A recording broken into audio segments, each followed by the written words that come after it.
శ్రీనివాస్ గారు, జాతీయ భద్రతా చట్టాన్ని ఎప్పుడు ప్రయోగిస్తారు? ఇప్పుడు ఏమి జంజీ మీద మీరు జాతీయ భద్రతా చట్టం అంటున్నారు కదా, దేశ భద్రతకు హాని కలిగించే కార్యకలాపాలు, ప్రజాశాంతి శాంతి భద్రతలకు తీవ్రమైన భంగం, మత సామాజిక ఘర్షణలు లేదా పెద్ద ఎత్తున అల్లర్లు, ఉగ్రవాదం, విధ్వంస కార్యకలాపాలకు సంబంధించి ముందస్తు నిర్బంధం అవసరమని భావించినప్పుడు, దీంట్లో కీలకమైన పాయింట్ ఒకటి చెప్తాను సార్. విచారణ ప్రారంభం కాకుండానే ఒక వ్యక్తిని గరిష్టంగా 12 నెలల వరకు నిర్బంధించవచ్చు.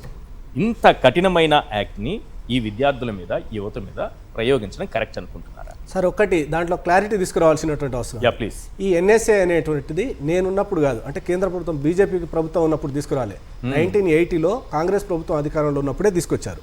చట్టం ఎప్పుడు వచ్చిందని కాదు, ఎవరి మీద ప్రయోగించామని అక్కడికే వస్తున్నా సార్, నేను అటే వస్తున్నా. అంటే ఏదో మళ్ళీ అది ఎట్టబోతుందని అంటే ఇప్పుడు మీరే తయారు చేసిన ఈ చట్టాన్ని విద్యార్థుల మీద ఎవరైనా తయారు చేయొచ్చు, ఎప్పుడు ఎక్కడ కరెక్ట్ గా ఉపయోగించామా లేదా? సో అక్కడికే వస్తున్నా నేను. సో ఈ చట్టం యొక్క ఉద్దేశం ఎట్లా ఉంటుందంటే, సరే ఢిల్లీ అనేటువంటిది ఒక యూనియన్ టెరిటరీ, ఒక నేషనల్ క్యాపిటల్, అక్కడ హై సెక్యూరిటీ జోన్ ఢిల్లీ అనేటువంటిది. సో అక్కడ అది 24 గంటలు 365 రోజులు ఎన్ఎస్ఏ అనేటువంటిది అక్కడ ఇంప్లిమెంట్ ఉంటుంది. దాన్ని ప్రతి 3 నెలలకోసారి రివిజన్ చేస్తూ ఉంటారు. ప్రతి 3 నెలలకోసారి, ప్రతి 3 నెలల ఆటో రెన్యువల్ చేస్తూ ఉంటారు. ఎవ్రీ 3 months ఒకసారి చేస్తూనే ఉంటారు. అది ఇప్పుడు గతంలో ఇప్పుడు ఏప్రిల్ నెలలో అది రెన్యువల్ అయింది. మే, జూన్, జూలై ఇది వచ్చింది. ఇప్పుడు 3వ నెల అయిపోయింది కాబట్టి ఇప్పుడు మళ్ళీ రెన్యువల్ చేస్తూ ఉన్నారు. అంతే, ఇది రొటీన్ ప్రొసీజర్. అందుకనే నిన్న ఇచ్చినటువంటి, ఈరోజు ఇచ్చినటువంటి ప్రొసీడింగ్స్ని కూడా ఒకసారి చదివి వినిపించేటువంటి ప్రయత్నం చేస్తారు దయచేసి. The recent notification regarding the national security act in Delhi are apart of a routine administrative procedure rather than a sudden emergency measure or a response to a specific crisis. ఇది అంటే దీని అర్థం ఏంటి సార్?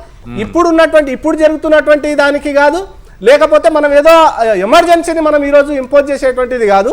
ఇది రొటీన్ ప్రొసీజర్లో భాగంగా every 3 months ఒకసారి దీన్ని renewal చేస్తూ ఉంటాము. అందులో భాగంగానే దీన్ని ఈరోజు రెన్యువల్ చేయడం జరిగింది.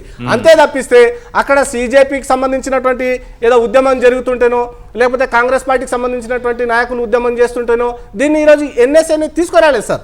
ఇది ప్రయోగిస్తున్నారా? ప్రయోగించడం లేదు సార్, అది సార్ అది రెన్యువల్ జరిగింది. ఈ రెన్యువల్ జరుగుతున్నటువంటి క్రమంలో ఏదైనా అసాంఘిక చర్యలకు పాల్పడినా, ఏదన్నా సంఘ విద్రోహక సంఘటనలు జరిగినా కూడా అది ఇంప్లిమెంట్ అవుతుంది. అది ఈ రోజే కాదు సార్, మొత్తం దేశం మొత్తం ప్రశాంతంగా ఉంటుంది. రేపు ఇంకో 6 నెలల తర్వాత, సంవత్సరం తర్వాత ఫర్ ఎగ్జాంపుల్ అనుకుందాం, అయినా కూడా ఆ యాక్ట్ అనేటువంటిది ఇంటాక్ట్ ఉంటుంది. ఆ సందర్భంలోనే all of the sudden Eshwar గారు నేను కొట్టుకున్నాము, లేకపోతే మీ మనసులో ఒక 1000 మంది వచ్చారు, నా మనసులో ఒక 2000 మంది వచ్చి కొట్టుకున్నారు అనుకోండి, ఎన్ఐసీ అక్కడ ప్రయోగిస్తారు సార్. దానికి సిజేపీ దానికి సంబంధం లేదు. ఒక 2 ఇండివిజువల్స్ కొట్టుకొని, లేకపోతే అక్కడ ఏదన్నా దారుణాలు జరుగుతాయి, మారణకాండ జరుగుతుంది అనేటువంటి అనుమానము అక్కడ ఉన్నటువంటి పోలీస్ యంత్రాంగానికి అందితే ఎన్ఎస్ఏ అనేటువంటి ఇంప్లిమెంట్ అవుతుంది. దాన్ని ఈరోజు అది రొటీన్ ప్రొసీజర్ లో భాగంగా తీసుకున్న దాన్ని ఏమో ఈ రకంగా బీజేపీ బలమైన ఎన్డీఏ ఇంతవరకు రిజిస్టర్ కానీ ఒక వ్యవస్థాగతమైనటువంటి కార్యకర్తలు కూడా లేని ఒక వ్యవస్థ లేని సిజేపీతో చర్చలకు సిద్ధమని చెప్పడాన్ని ఎలా చూడాలి? ఒక రాజకీయ పార్టీ ప్రమేయం లేకుండా ఇంత పెద్ద ఉద్యమం వచ్చిందంటే ఇది ప్రజలలో స్వచ్ఛందంగా, యువతలో స్వచ్ఛందంగా వచ్చిన ఉద్యమంగా చూస్తారా సార్? అయితే మీరు అన్నారు కాబట్టి ఒక చిన్న వీడియో ఇందాక కూడా చూపిస్తాను, ఒక చిన్న వీడియో చూపిస్తా సార్.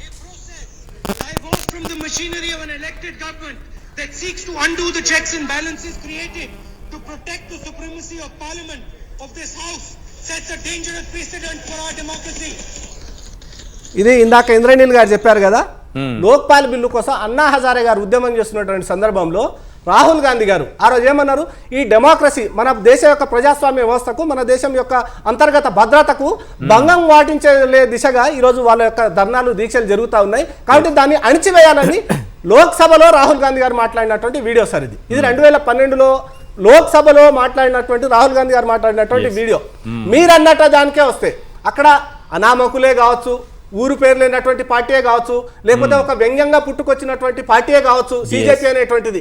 అటువంటిది ఈరోజు అక్కడ ఉన్నటువంటి సీరియస్ కన్సర్న్ సార్. వాళ్ళు ఎవరు చేస్తున్నారు అనేటువంటి పక్కన పెడితే 20 లక్షల మంది విద్యార్థులకు సంబంధించినటువంటి భవిష్యత్తుకు సంబంధించినటువంటి అంశము, దాదాపుగా 10 మందో 17 మంది విద్యార్థులు ఆత్మహత్యలు చేసుకున్నారు అన్నటువంటి వార్తలు వచ్చినటువంటి సందర్భంలో కేంద్ర ప్రభుత్వం విద్యార్థుల భవిష్యత్తును దృష్టిలో పెట్టుకొని ఒక మెట్టు కిందికి దిగడము మాది ఒక వైఫల్యమా, లేకపోతే రాజకీయంగా మేము కిందికి దిగినామని అనుకోవాలా, లేకపోతే విద్యార్థుల భవిష్యత్తు కోసము కేంద్ర ప్రభుత్వం ఒక ప్రొయాక్టివ్ గా ముందుకు వస్తుంది అనుకోవాలా చెప్పండి. దీంట్లో మనం దాన్ని హర్షించవచ్చా లేకపోతే దాన్ని విమర్శించాలా చెప్పండి.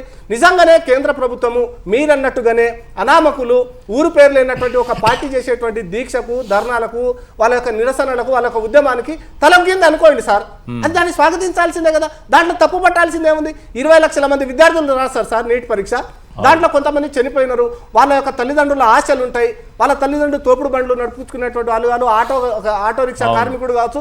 నేను ఎంత కష్టపడినా సరే నా పిల్లవాడు నాలాగా ఉండకూడదు, నా పిల్లాడు డాక్టర్ కావాలో, ఇంజనీర్ కావాలో, అడ్వకేట్ కావాలి, ఇంకొక తాను ఎంచుకున్నటువంటి రంగంలో రాణించాలి. దానికోసం తన యొక్క రక్తాన్ని చెమటగా మార్చి తల్లిదండ్రులు చదివిస్తున్నారు.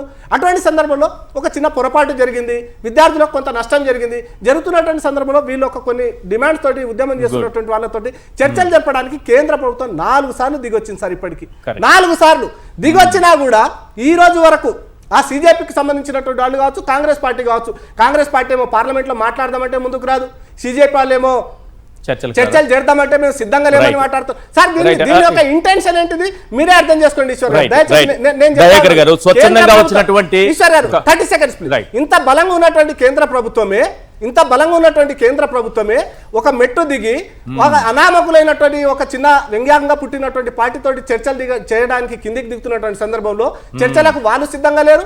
మాట్లాడదాం పార్లమెంటులో డిస్కస్ చేద్దామని అంటే కాంగ్రెస్ పార్టీ సిద్ధంగా లేదు. దీన్ని వీళ్ళు ఏం చేయదలుచుకున్నారో చెప్పండి.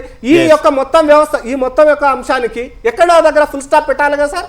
పెట్టడానికి కాంగ్రెస్ పార్టీ సిద్ధంగా ఎందుకు లేదు?